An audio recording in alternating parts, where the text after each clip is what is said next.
We're good? Good morning. It's the last lecture of the module on innovation via technology startups. I'm going to essentially complete the discussion on prototyping. There was a special request to talk about the non-destructive fracture toughness tester. We'll spend about half our time doing that. And the main takeaways I would like for you to think about, and of course you always pick yours for today, are the difference between planning and executing and then developing a plan for 6 months. I never had the opportunity to prepare a plan for more than 2-3 weeks as part of this venture that lasted many years. So just want you to at least understand that all those Gantt charts are great. They help you think about what you're trying to do, how you think you're going to get there, what are the roadblocks, what are the main things, and then you have to establish your priorities and work on those. And everything typically takes longer than you'd like, so chances are you're going to readjust your plan along the way. But if you take it through, your chances are definitely higher. Mentioned about working hard, that's not necessarily, something that you guys are unfamiliar with, given the curriculum, the academic curriculum you have to go through. One thing that I do want to emphasize, and I spent almost 20 minutes on this, is you need the will, you need to want to succeed, and then of course you do need to use your brain as well. So it's not just a one-way street. You can't just be thinking all the time, and you can't just be rushing into it without having perspective. So perspective is important. Sometimes perspective hurts because everything is terrible. And perhaps the biggest news that are the thought that I want to also put as a key takeaway for today is progress is not continuous. That's been told to me by our lead investor. You can't just go from week to week or month to month and feel like you're going in the right direction. Every once in a while it's going down, and if you keep working, if you keep thinking, eventually it bounces back up, and it could be real quick. So, and from regions that you don't expect. So that's part of the reason for the last takeaway, keep trying new things, is if you hit against the wall and you keep using the same process, you keep hitting the wall. So you really need to think outside the box very quickly, ask for advice, go to some webinar. I've been doing over the years a lot of YouTube, on stuff that I was struggling with. There's so much people that have been thinking about everything that you worry about, and you have to, but again, you have to just decide when you have enough. I do that one night, and then the next day I try it out. You're just ahead of a conference, you're a little stressed, and you're like, is this going to be the same thing as last year? So how can I make it better? Well, I've got to try a few different things, So I missed I went too quick on that slide last time. So the first thing that's important, if you try something, you got a 5% chance of success. So you got to try 20 things to have a 60% chance. So I forgot about the little message that if you try it once, it's not going to work, essentially. And that applies to every aspect. More specifically to prototyping, so we're going to go right back into this, is you have a lot of ideas, things that you could try. Where you see the yellow, and that's establishing priority. Again, that's what's going to allow you to go to the next step. Those are the things that are just roadblock. If you can't, in our case for the HSD, if we can get a machine to the customer's site, everything else doesn't matter. It doesn't matter. You just can't fulfill your order. You can't fly your stuff and get the work done. So portability was the goal then. Okay, right into it. So the non-destructive toughness tester, this is the utility application. The time frame for this is about 30 months later than the HSD tester. It's a wedge, so you come like this, and I actually have a little schematic, but this is what the first figure of the patent looks like. It's essentially showing a tiny wedge. It's, where's the number? Item 43 here. And then there's a little opening in that wedge that essentially forms a peel test, but under a triaxial tension. So we actually are making a fracture mechanic test. We get a fracture surface, and we look at the deformation behavior to analyze it. So the wedge, what you see in red is the material that's being stretched to, say, 60, 70% plastic strain, and then it ruptures. So what you see at the lower two images is fracture surface, ductile dimples. So we're doing that test at room temperature right now. And we essentially look at the height of that little red zone compared to the cutting plane. So the height of the ligament tells us how much deformation, how much energy you were able to accumulate before you fracture the plane. So think about the energy of fracture as really the work, and the work is the stress, which is start with the yield stress for deforming, and then it's a question of how much displacement you get. So that's called a crack tip opening displacement. So this is it in action where you tear it, but it's a special tearing that has the stress triaxiality. So through that test, if you think of the blue here, the blue doesn't have a whole lot of stress in it, but it's constraining all the material from sinking in. So if you didn't have that condition of being on the substrate, you wouldn't develop stress triaxiality. And that's why if people have tried to extract a tiny piece of metal from the surface of those pipelines and test it in the lab, but if you don't have the condition to get stress triaxiality, then you can't really probe for the property that we're interested in, is the fracture toughness. So again, the height there at the tip of the crack is called a crack tip opening displacement, and there's a direct relationship between that height and the fracture toughness of the material. So, very nice, great idea. A lot of people believe in it. But now, how do you make it work?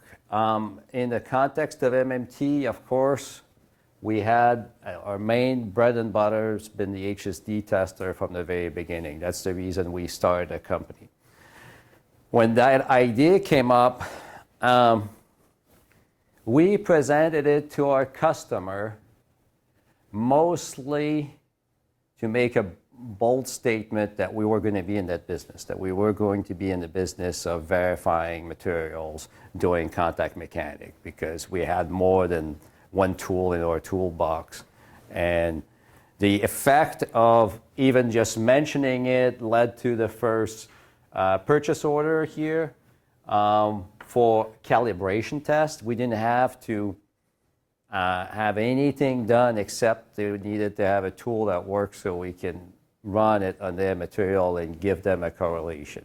They gave us the answer. They gave us the laboratory data. All we had to do was to plot or experiment, so the height of our ligament against what the answer was. Tool wear, not really knowing how deep to go, not being able to maintain the depth, and also the machine compliance, because it's a lot more force, this tool, than the other tool, and there's no float to stay on the surface, so our depth would go down or our depth would go up, and we'll have to kind of make it happen.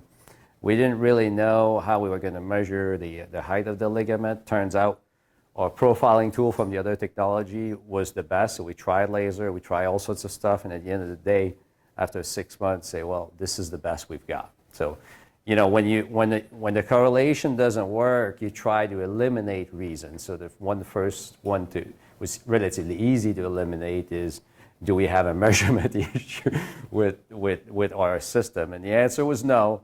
So it was between the wear, the varying depth, and then there was an advantage here. We made jokes internally that we would work on the NDTT about a month at a time. So every 6 months, we'll take it from the shelf, really work on it, see what happens, and kind of push it back because of the other priority of becoming commercial. So we did those tests. We published it.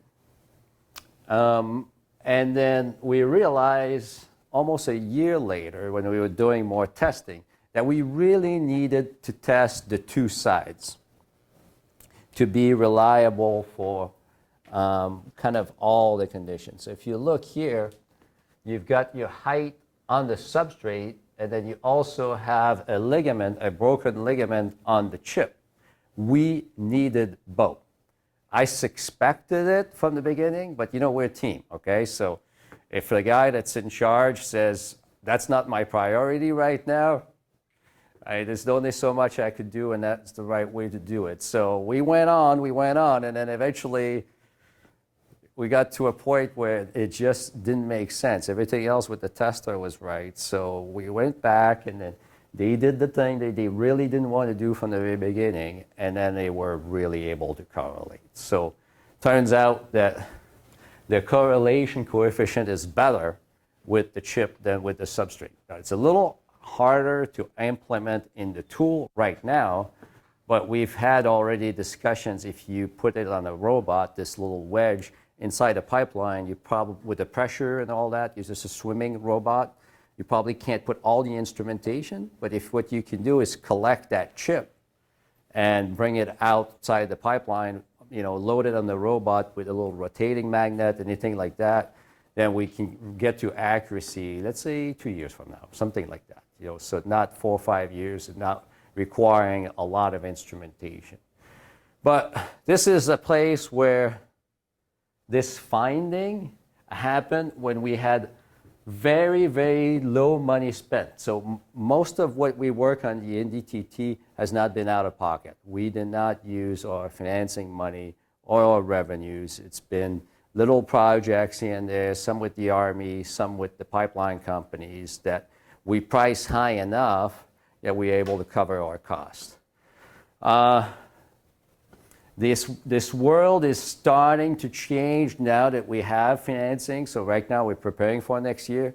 And actually, this is the first time we're probably going to spend 4 weeks preparing for next year. So that's the kind of the strategy, the goals, and the budget, all in about 4 weeks. And the idea is it has to be simple. So why would you spend more time? If it's too complicated, you're not going to keep it in your mind. It's in your mind that everything's going on. So we'll revisit it. It's going to have to get approved this time for the first time. So it's just a different process. The big, not finding, the big achievement for this summer is getting a machine that for the first time is really stiff. There is no change in depth. There's no angle variation when we come and load.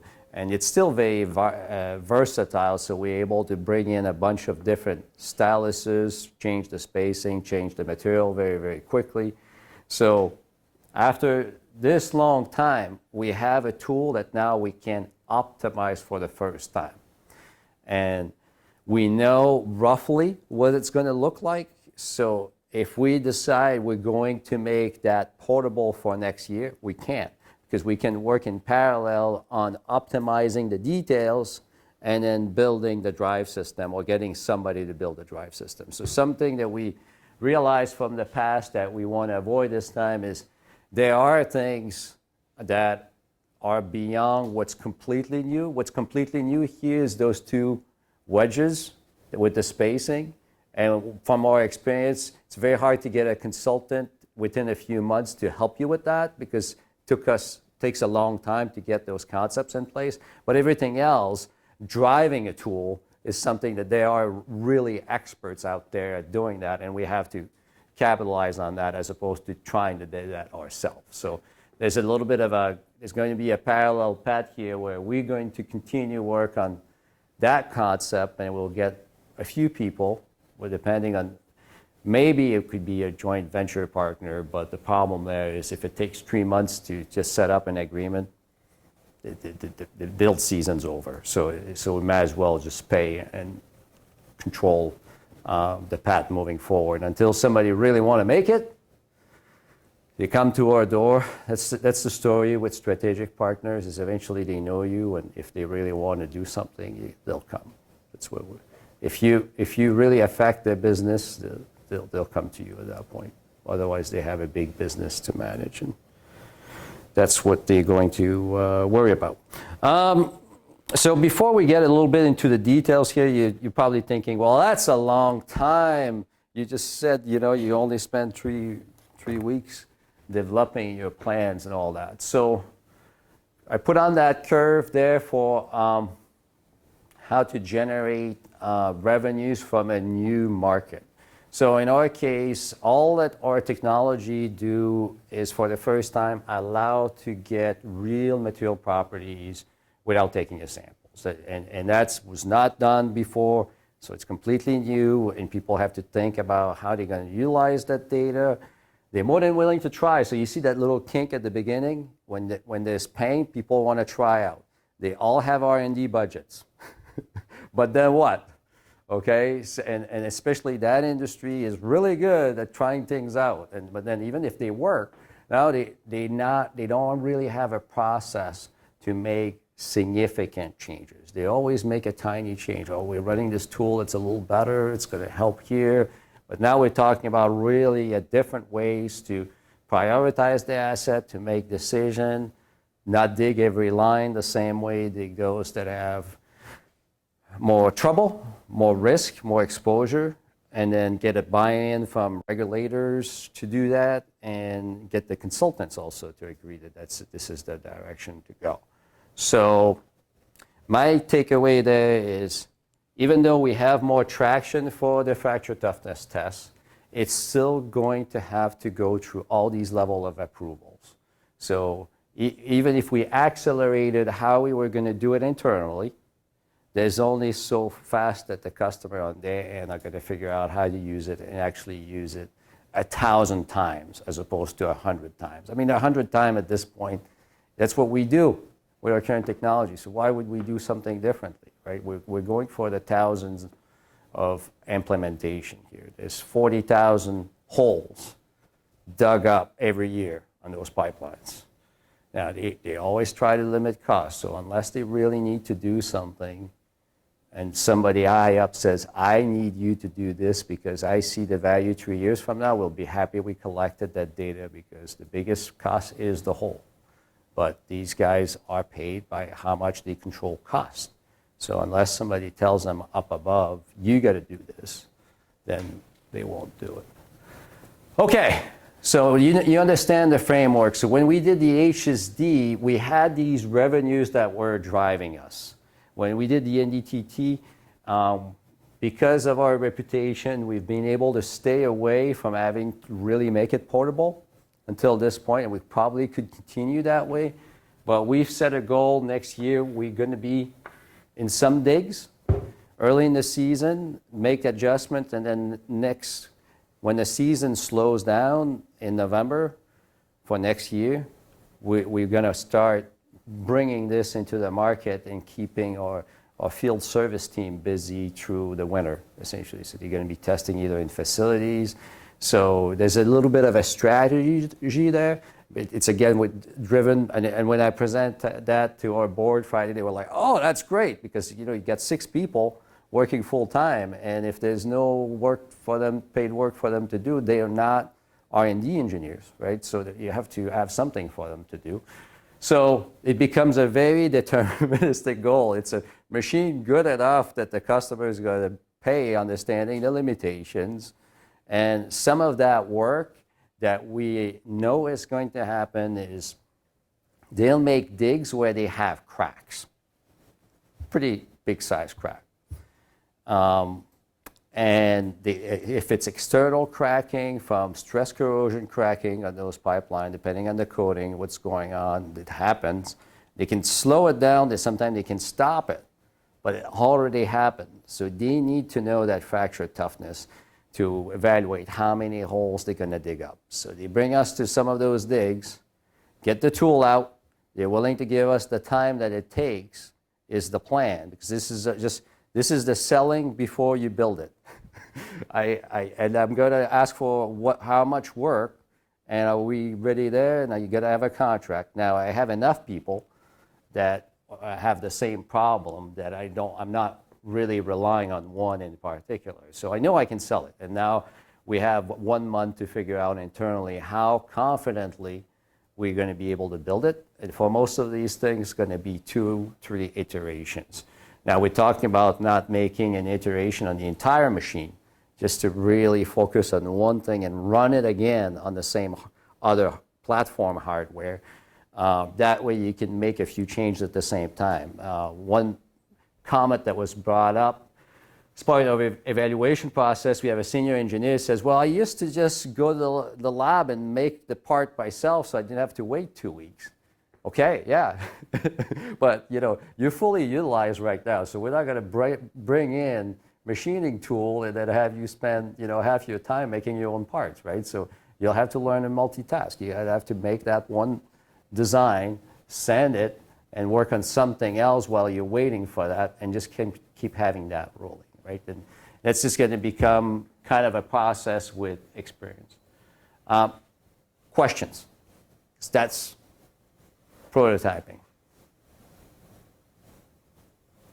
Yes? It's a little bit on the side, but what's the material that you use for the tool?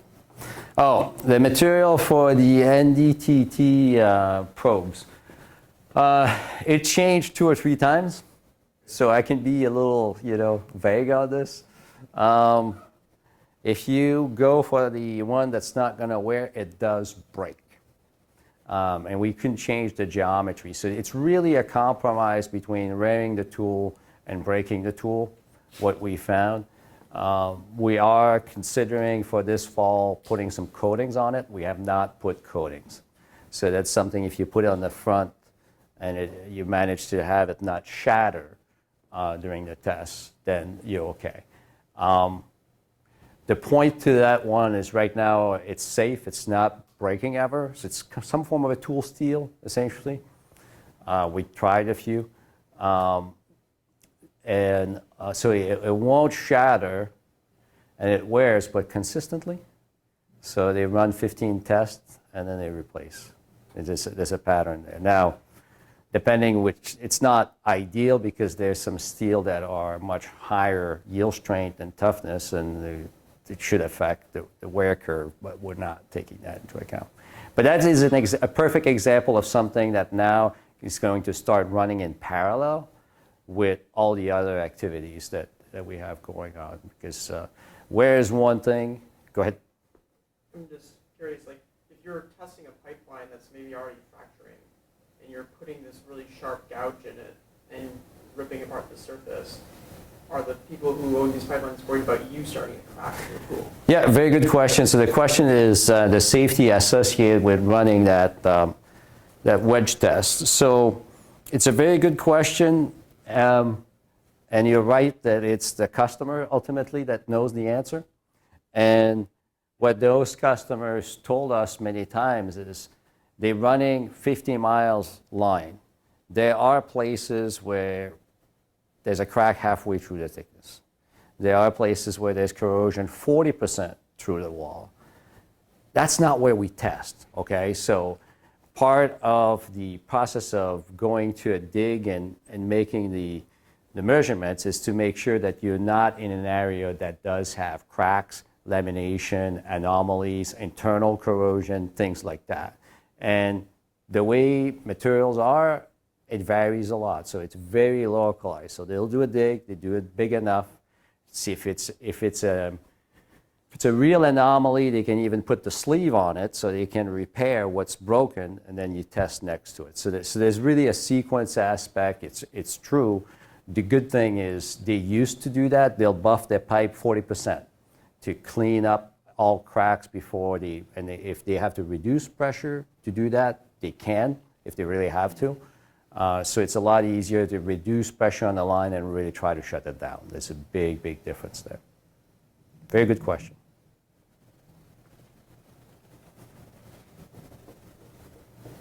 There's some academic aspect, right? Wear, safety. How much money? No, I mean that's another. It's cheap. At this point, making these tools is. We don't mind changing the blade every time if that's what it would take, right? The customer would be more than happy to pay for that. So that is not really a consideration right now. It's more on manpower, priorities, and I've already mentioned we're growing the team 50%. So, how much more can you really do? So this is still going to remain, maybe not 10%, maybe from the next 12 months we can say this is going to be 1/3 of our work as a team and maybe half our development, because this one right now is pretty ironed out in terms of the engineering and the manufacturing. Yes? You said you already presented the idea of the 250K commercial to the board, or that you will present it to the board? This year? Yeah. Well, so the 500K is a grant we have. So now it's a question of whether that's absolutely sufficient to get commercial. Probably not. Probably we'll need to spend, say, 200K, all the consultant lumped in. Some are out of state, so we can't use some of our grants, or some we didn't really include in the budget. So these are things that we tend to pay out of pocket. Very good question.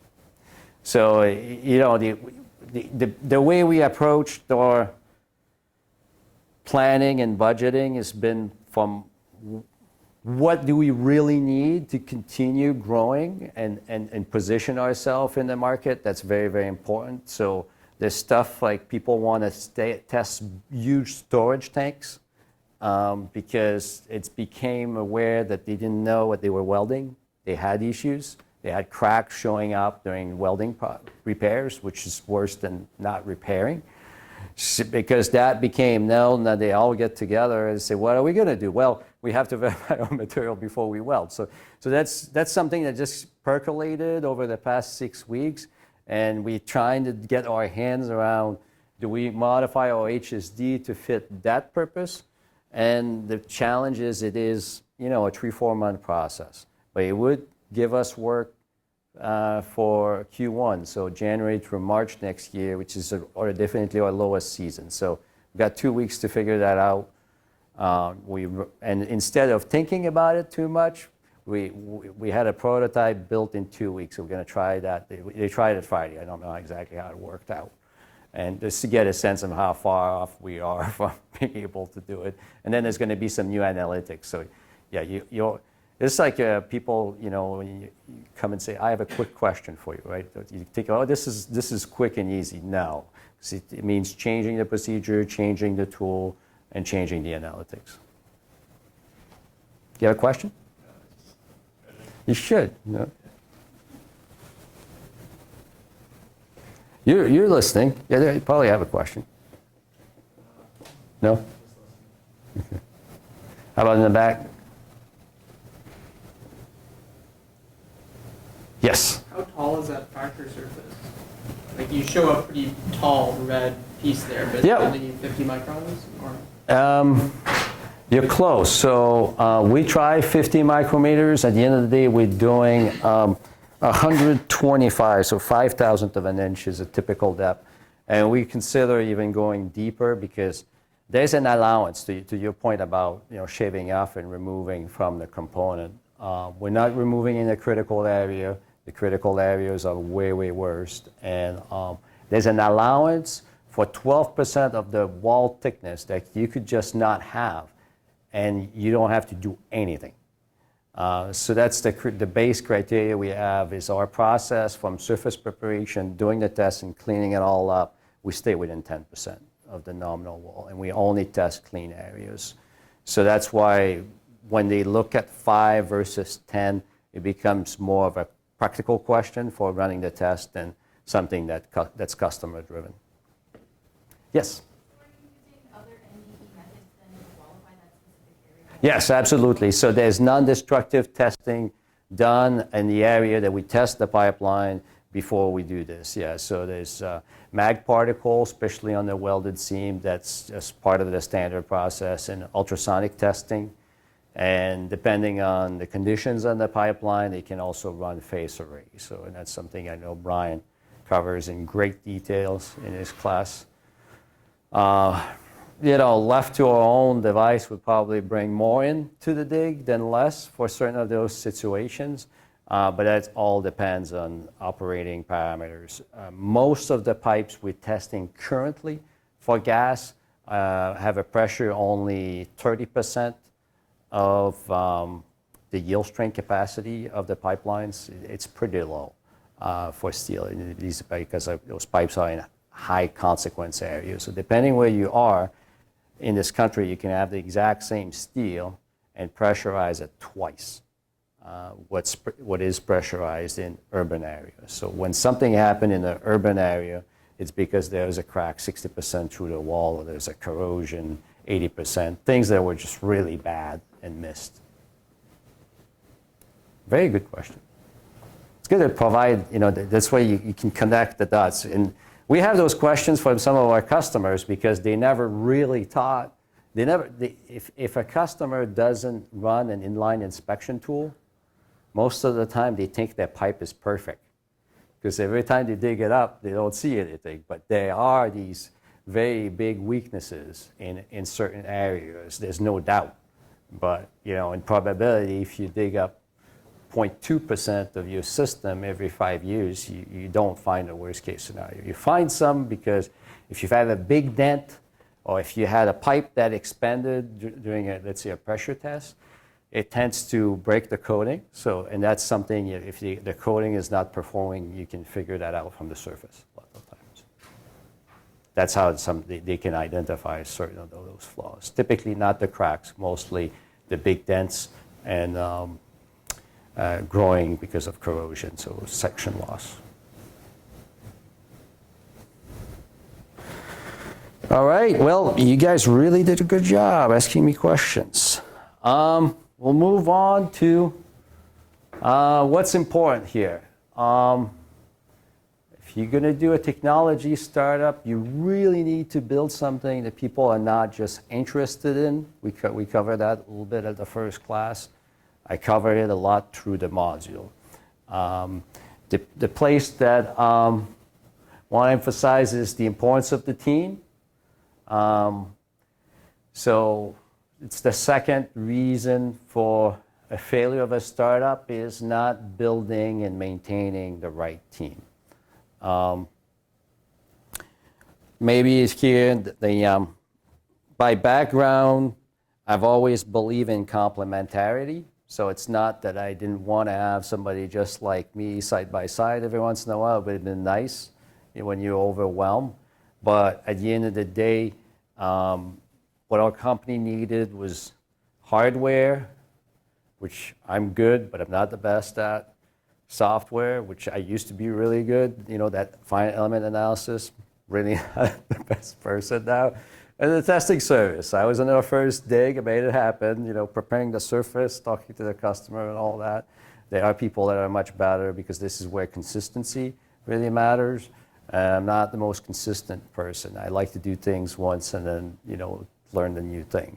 So these were the first three things that I had to give away for somebody else to be in charge. And through our process of growing that company, you want to hope that these people kind of just line up, and with the right skill, the level of interest, and being able to start taking leadership and authority over decisions in those areas. The thing that's been going on this year is business development and sales. And because it's kind of the oxygen of our company, it's a very difficult process to transition. So our director of business development's been in for 3 or 4 months, and we're starting now to say, well, what can you start owning here? So he's been essentially exposed to the customer, our process, my thinking, and he has a lot of experience. We really hired somebody really skilled out of Houston, and now it's a matter of how to transition. And unfortunately, it can't be exactly continuous. It essentially becomes, well, you see what I've been doing. Now, do you have questions? Okay, well, good luck, and I'll check in with you. So it's that process. My experience has been there's a little bit of a step function at some point, and you have to be willing to have that individual make some mistakes, What we've discussed very recently is the need for me to still be very involved with our current and our prospective customer when they're very close to signing up with us, because yeah, I still control, pricing for most of it. I control what we can and cannot do, and therefore whether there's a mutual agreement about doing business together. So that's a little bit of a new role for me. I hope I'm ready.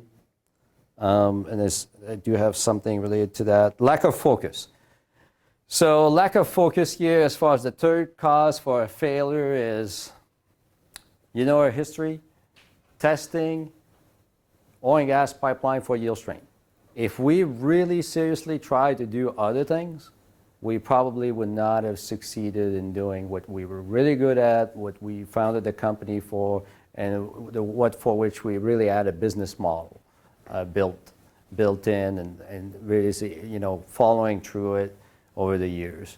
They say the grass is greener on the neighbor's yard, so it'd be great to do fracture toughness. It'd be great to go and test aerospace or bridges and nuclear plants, and the list is very, very long of the things we could do.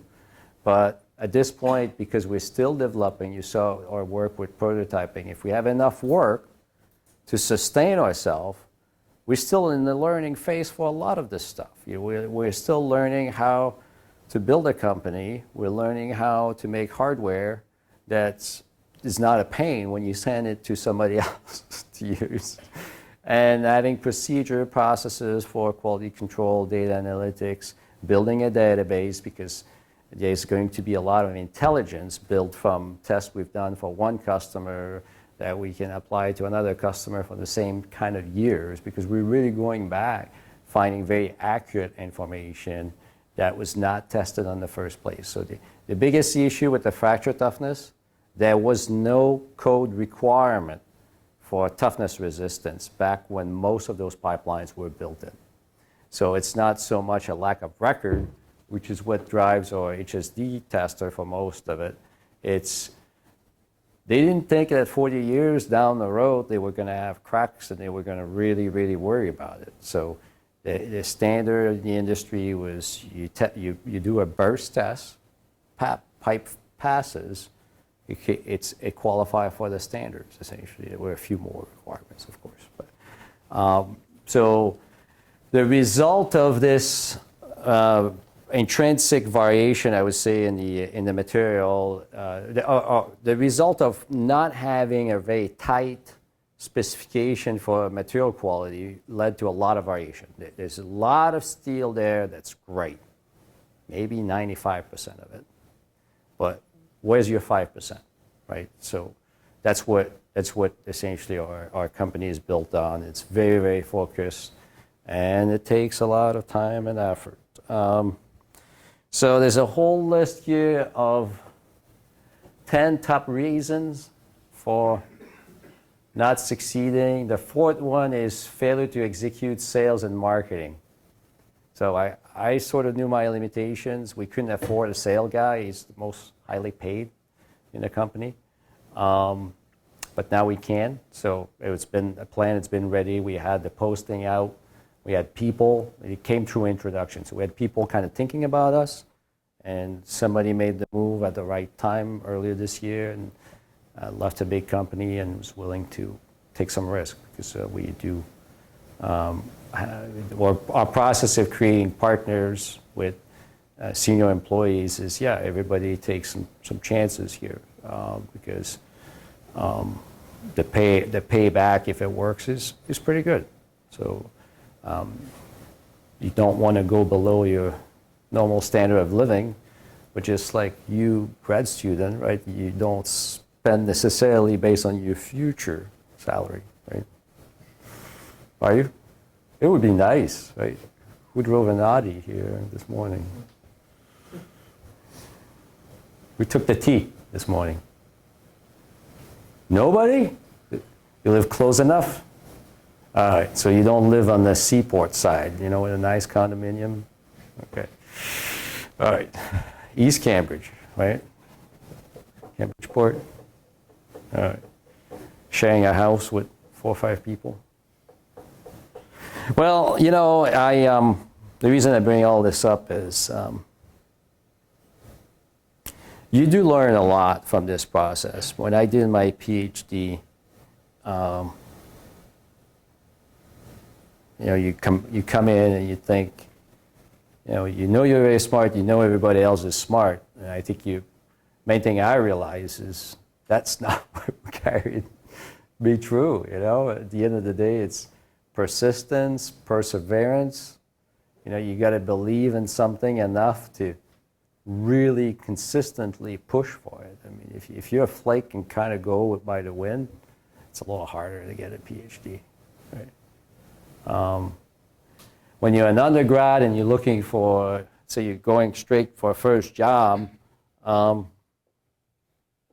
know, I think it's the same thing. And I haven't talked about that in this module yet, but you do have to think about what's easy for you. I mean, it's a lazy way to think of it, but you know, what's easy for you that a lot of people struggle.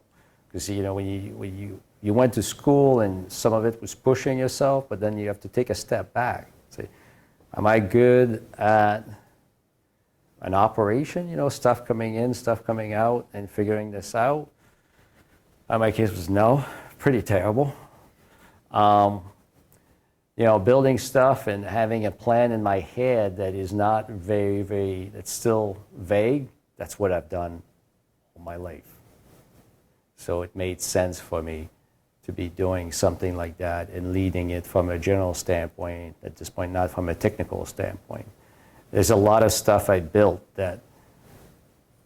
this weird trailer with a cover, welded it in aluminum, there's some galvanized.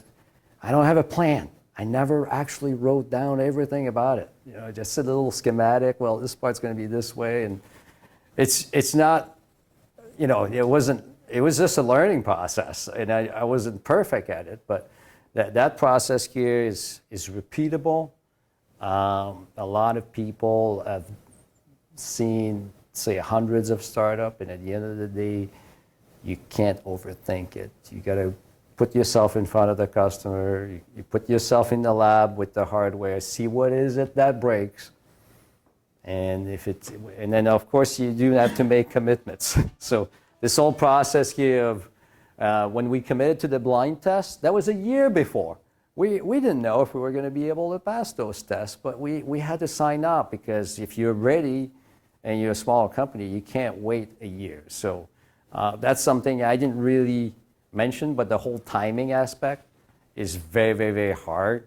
But that's another thing that you learn by experience. Like this year of field service, we hired people and they went to work. It was time almost to the week. Last year, we hired 2 months too early because we believe our customer that they were going to start their project on time. They never do, okay? So we had to learn that. So it's just a very gradual process, and you can't expect, you know, that it's going to just completely step through. So I didn't mention this, but last Thursday, so 3-4 days ago, we had a hearsay that the regulation may come up this Friday.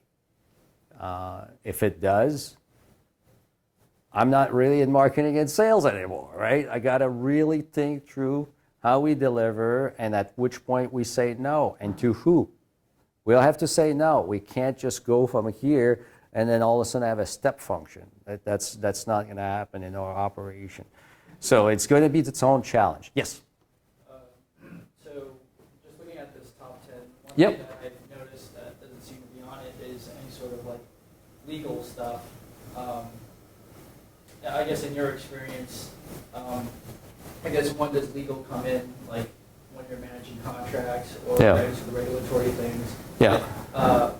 Do you think it should be on here? Or is it just a very... So the question was regarding legal implications and where you really start focusing on it in the context of your business, and if it's when you negotiate contracts.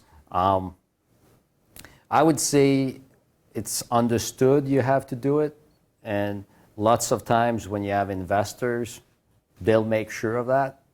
So it's not so much just on you to hire the right people at the right time, but that is independent of the company you're running. So, but it's also the importance, like for us, that I don't make all the decision anymore. I go to the board, and this is exactly what they brought up, in the first 30 minutes. You got to get this tightened up, and this tightened up. For us, it's about right now. We've had liability insurance for the work we do. For service agreements, we kind of had to agree, just like when you go and buy a car.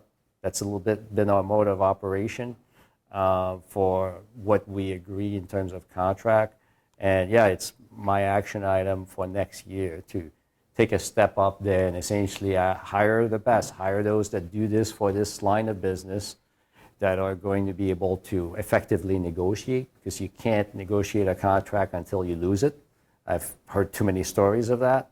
So you want to get somebody that's in that trade. Let's say you deal with the government. I recommend an attorney that does work for the government, that is able to ask that one question. What would you accept? You call the guy and say, what was it that we could do that would be halfway? So you're not asking for things that they'll say no. And at the end of the day, if you need the business, you need the business, so you have to be willing to take some risk. Very good question. So there was chasing the investors, not making sure you have enough money. That was 3%, and spending too much money is 2%. But this is, I don't know exactly how the questions were asked, right? Because even though spending money, that's supposed to influence your failure, what happens to a startup that does work is running out of money, right? So there's a little bit of an inconsistency there, although I think that the philosophy is, if you really are doing the right things, if you're staying focused, you got the right people, and there's a customer at the end of the day, they'll help you. One thing that's very, very important as a small company or a young engineer, ask for help. The more humble you are, the better off you are. Let's say you graduate and you're looking for a job and you email me, which you can do. Don't brag too much about who you are. Just frame it into like, what can I help you with, right? And sometimes I respond to students like, what can I help you with? What are you reaching out to me? I don't have the time just to talk, right? So tell me what I can help you with, and I'll evaluate it, right? And then if I think I can, I'll probably will. But I need to know where you are, what's your problem, and what you think I might be able to help you with. So you have to do the work if you're gonna go and ask for help. You can't just say, oh, I need help. Well, on what? There's so many things that needs to be done. And that's the case with a career, Are you just not sure what you want to do? Are you really trying to get a job in one specific area? So going back to the main topic, you have a plan, and then a reality kicks in. And I presented that in great details. And then you evolve. But one thing I realize is, in this series of lecture, I spent only one class specifically on team. And this is a slide that I really believed in with respect to co-founders and some of the people you hire in the companies. If your scope as a company changes, you have to kind of redefine the roles that everybody is doing and making sure that you're qualified, right? So I put that together where, for me, every year I had to really go and step outside, take a little class on kind of human resources, leadership, not because I'm dumb, but because it's something that became important. And that's where I say there's a cycle here where you just don't assume that you have all the qualifications, especially if your role is changing. And sometimes it just makes sense that your role is changing. When I had to learn to make the first sales, I took sales classes. There wasn't much option. I didn't know how to do it. So there wasn't anybody else to do it. So right now, our hardware guy is going to have to really negotiate some contracts with the vendors, and I'll help them with it. It's not just going to be, oh, yeah, here's the check, do what you're going to do. That's dangerous. Financing, I didn't want to go, we don't have a whole lot of time, but you can probably see, you know, we'll make it work. Yeah. So the thought that I had, because I'm finally done with this, so that's always here, that's the reason I didn't cover it much to this point, is you have to be realistic. You know, when we go into these categories of where you should end up, whether it's a strategic partnership, whether it's venture capital, whether it's bootstrapping, the smarter you get about where you think you should end up, the less distracted you get by people coming to you excited. You know, they want to learn it. They have all sorts of time, okay? The engine here on Massive, they interviewed 200 companies. There's 5 winners.